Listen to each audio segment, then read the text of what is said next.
নির্বাচন কমিশনে আপিল শুনানির শেষ দিনের বিষয়ে বিস্তারিত জানাতে নির্বাচন কমিশন থেকে আমাদের সঙ্গে যুক্ত হচ্ছেন সহকর্মী সামিয়া মাহতাব রোজা।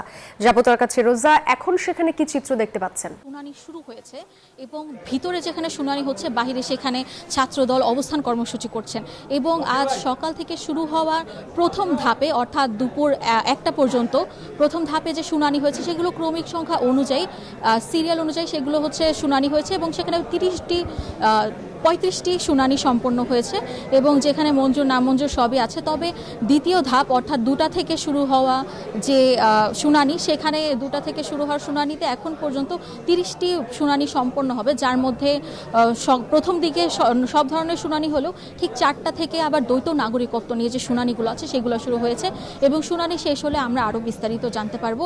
এবং তাছাড়া যদি বলি গত 8 দিনে যে শুনানি সম্পন্ন হয়েছে তাতে 350 উপর অর্থাৎ 393 জন প্রার্থী তাদের মনোনয়নপত্রের বৈধতা পেয়েছে, প্রার্থিতার বৈধতা পেয়েছে, তারা নির্বাচনে অংশগ্রহণ করতে পারবেন। এবং এর পাশাপাশি গতকাল 112টি শুনানি সম্পন্ন হয়েছিল এবং গত 8 দিন ধরে যে শুনানি হয়েছে আজকে তার শেষ দিন এবং আজ সকাল থেকে শুনানি শুরু হয়েছিল প্রধান নির্বাচন কমিশনার এবং বাকি নির্বাচন কমিশনের নেতৃত্বে এবং আজ চলবে। সেটি বিকেল 5টা পর্যন্ত চলার কথা থাকলেও সেটি সময় পরিবর্তন হতে পারে এবং আজ শুনানি শেষ হলে আগামীকাল থেকে আজকে শুনানি শেষ হলেও যদি অপেক্ষমান কিছু থাকে সেগুলো আগামীকালকে বা নির্বাচন কমিশন এই বিষয়ে কী পদক্ষেপ নেবে এটা আমাদেরকে পরবর্তীতে জানাবে।